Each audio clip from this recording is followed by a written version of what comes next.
而 Mixcraft 音效卡模式有 WAV、ASIO、WAV-RT 三种，其中 WAV-RT 音效卡模式并不支援 Windows XP。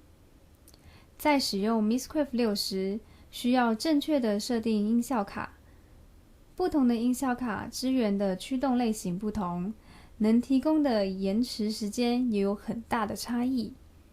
因此，设定音效卡的延迟时间，能在低延迟时间和流畅的播放之间寻找平衡点是最重要的。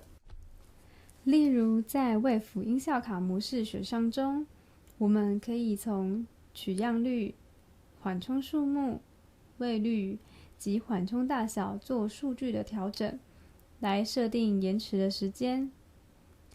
在 ASIO 音效卡模式，我们就可以从外部的 Icon Control Panel 里的 Buffer Setting 做设定。当破音的时候，我们就将缓冲时加大；声音 delay 时，我们就将缓冲值减少。选择一个适当的驱动类型，以及设定适当的延迟时间，才能轻松拥有好声音哦。